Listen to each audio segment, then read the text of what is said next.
The conversation had turned upon pictures and galleries and the old masters and the new French school, and even the English artists had been warmly attacked and defended. Nearly all the group had been abroad several times, and they spoke with familiarity of the foreign places. When I was last in Dresden, you remember, of course, at the Louvre. That was my first visit to Rome, and so on, as if the Atlantic was a myth in those far lands of poets, dreams, and artists' longings at our very doors. One young man had not taken much part in the discussion, and now, in a little pause, a pretty little woman with fair hair turned to him and said, "Why are you so silent? You have been abroad, of course. Tell us, what is your favorite picture?" "No, I have never been abroad," he answered, "but I have a favorite picture all the same. And I have been silent because I've been listening to all your praises of the paintings you liked, and I wanted to know if any of you cared as much for your choice as I do mine." "Well, do we not?" she laughed. "I am sure I missed the train at Cologne from gazing at the portrait of Queen Louise." "No," said the young man, "I believe I love mine the best. I think it means the most to me, and has given me most pleasure and good. It is dearer to me than yours are to you, more a part of me, more my own." "What is it?" asked one of the party bluntly, while the others looked at the young man with smiling indulgence. "It is hardly worth a while," he answered carelessly. "You have never seen this picture. It is not in a gallery." "So much the better," rejoined the pretty blonde. "It will be something new for us." "But I warn you," he said, laughing, "that my description will be a long one. In fact, a kind of story, a bit of history." They told him they were not afraid, and that time was as nothing, for their curiosity was piqued, and his diffidence and coyness in accepting the role of raconteur had convinced them that he was not a bore. "If you wish it," he yielded at last, "it will give me a great pleasure." And then, after a pause of a few moments, he commenced. "Last summer, when many of you were wandering up and down the galleries and cathedrals in the old world, I was spending a good part of my time in riding alone through some of the quiet, shady lanes that intersect the countries between Wilmington and Westchester. Delaware had its share of battles and skirmishes during the Revolutionary War, and this tract of land especially is rendered interesting by the Battle of the Brandywine and the subsequent maneuvers of the British and American forces. I do not know that I have ever cared much for the history that is written in books, but the history that is written and handed down by tradition. That lives, not because of careful preservation, but because it is too vigorous to die, has to me a wonderful charm and interest. The muse gives her best not to the bookmakers and compilers, but to the common people. It is from them that they hear the word, repeated through generations, some human note that suddenly makes all you have read and studied alive and real. The Battle of the Brandywine had never been anything to me but a name until I came into this neighborhood. I had heard the ignorant and the credulous part of the population tell what their grandfathers had told them and point to places where deeds of daring or cruelty had been done. When the cumberless adventures of escapes and single-handed combats and the desperate rides of brave deaths of unknown men were related to me, I began to realize how many men it takes to make a battle, how much human life and passion ebbs and flows with its reverses, and that it is not ivory men on a gay chessboard that the generals are moving. In my conversations with the blunt, homely country folk, I heard several times of a deserted house remote from high road where the French officer was said to have stayed in hiding after the defeat, and where he had painted a picture. I resolved to see for myself the house, for the story of the unknown man interested me. It was a young Frenchman, presumably one of the many officials with Lafayette, while reconnoitering on the day of the battle to put an end to the uncertainty that reigned at the headquarters, and found himself unexpectedly in the midst of the British forces. In endeavoring to get back, he had received a slight flesh wound, and after hard riding had finally taken refuge with some Quakers in a farmhouse.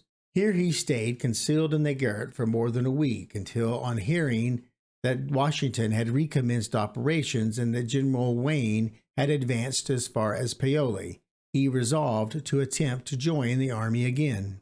He started forth on the very night that General Wayne was surprised and attacked by the British, and the young officer had not gone far before he fell with some of the enemy troops and was wounded, this time mortally.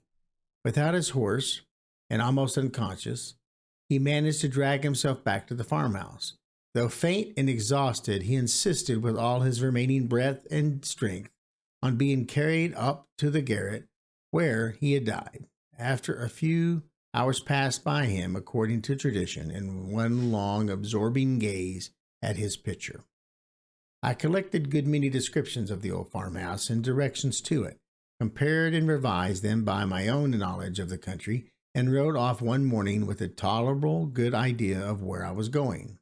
It was delightfully cool June morning, royal weather, a sky without a cloud, or even a remembrance of a storm. A day when the world seemed new and young, not burdened with the past, full of sad lives and deaths and hopeless endeavors and relinquished aim. A day when ancient tragedies which have oppressed and frightened us with vague threats of occurrences seemed but faded nightmares.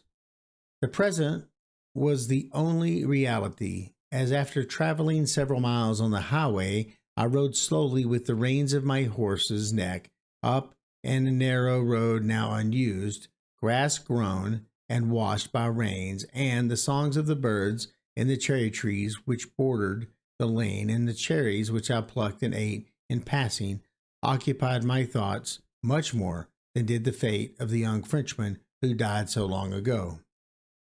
At last I came to the house. There was no mistaking it. It was exactly as had been described. Just a corner of it showed from the lane, and I rode in through a little break in the trees over the road almost hidden by weeds and grasses. The house is a small stone cottage, dilapidated, deserted, forlorn, and falling to pieces, and yet not ugly nor unpicturesque. Its decay and distress are concealed partially by thickly growing vines which covered the white wooden porch, now broken and insecure.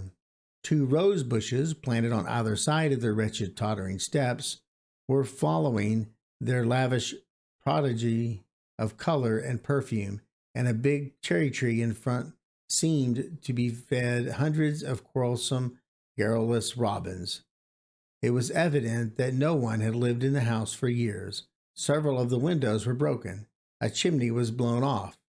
I kicked up a step of the porch, and a rotten plank gave way, disclosing myriads of hurrying ants. But it had been a pretty, homelike little cottage in its day, and no doubt appeared beautiful, peaceful, haven of refuge to the officer fleeing from the bullets of the English troopers. Ah, but how did it appear to him on the day when wounded he crept back to die? Did he hate it at his fate, his dark tower? Did he curse the land for which he had come unasked to fight, and for which he had lost his life? I think not. There was something in that house which he loved so strongly that he overcame the faintness of death to reach it.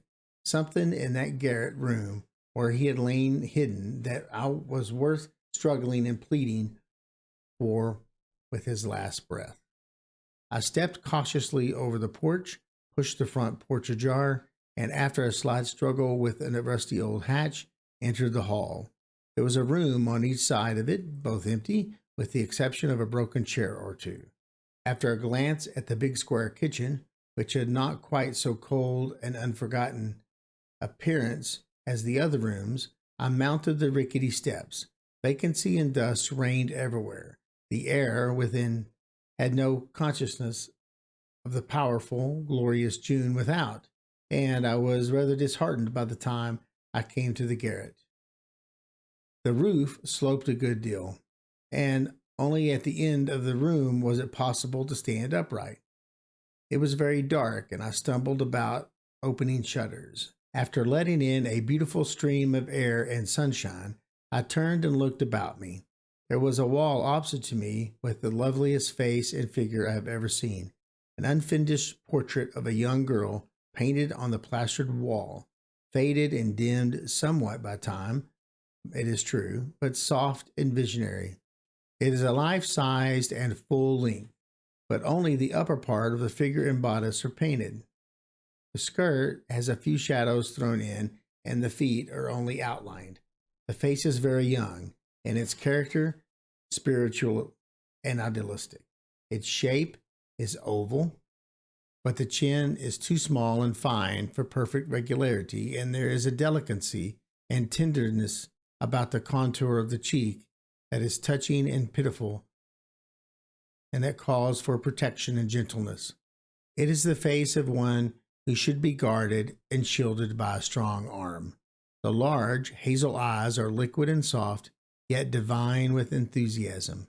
They are the eyes of a gentle, loving woman and an unyielding martyr.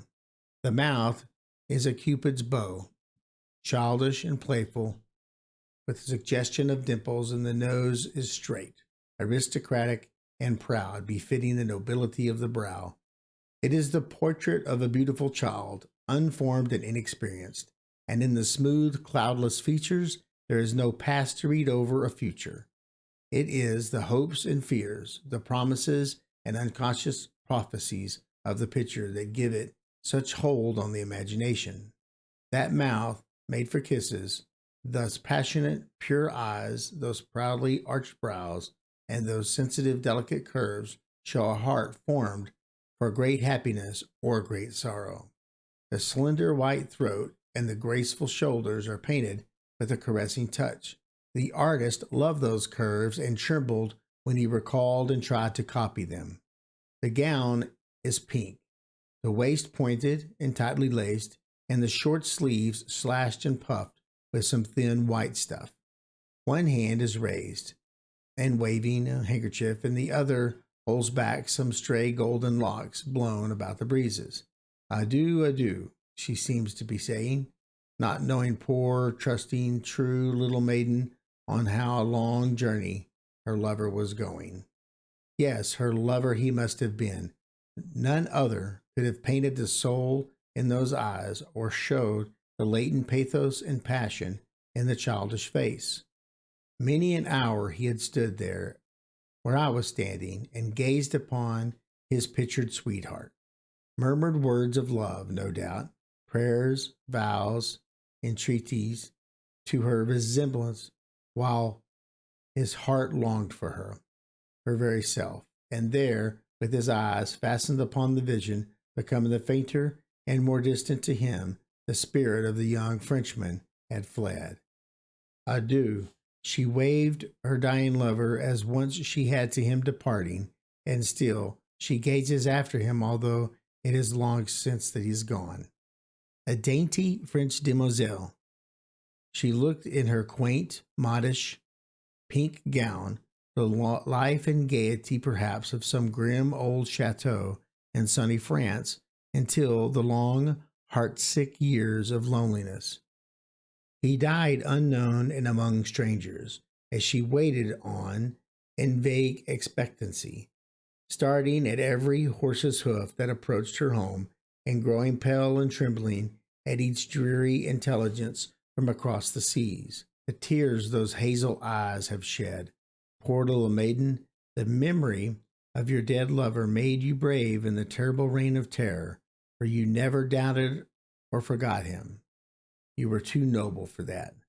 I'm glad he got back to that room to die. I am thankful his last look rested on that picture. In its presence, he did not feel that he was dying alone and in a strange land. She was with him. He felt that she knew, and that it was all right. I can see him now stretched on the floor and in front of his painting, wounded and bleeding, his head on the cloak folded beneath it, his eyes gazing steadily in one direction, death made beautiful as life and been as my love. There was a pause. The young man was looking straight ahead of him, as though he saw in the air the picture he had been describing. Is this all? Asked the pretty blonde, in the hushed voice that told of tears. Oh, he said, no, but there's not much more. In searching through the dust and trash in the garret, I came across this, and this, and he drew out a pocketbook and opening it showed a knot of faded pink ribbon and a torn yellowed scrap of paper with some French words faintly legible upon it, and opened it to each of the equivalents in English, written several times as though for practice. I looked up a descendant of the Quaker couple who had lived in the house at the time of the Battle of the Brandywine. He went on handing his time-worn treasures to his listeners, an old woman whom I questioned closely. She could not tell me much, however, that I had not heard before, except that her grandfather had never been able to discover the Frenchman's name, that he was a very young and hardly more than a boy, slight, with dark eyes and a gentle voice. She did not know where he was buried. The young man silently reached out his hand to his fair friend for his precious trifles. She was pressing the faded ribbon to her lips. This has been Not a Salon Picture by Pauline Hoffman, published in Short Stories, a magazine of fact and fiction, Volume 13, 1893. Narrated by Conan Stewart for Tales Reawakened on YouTube.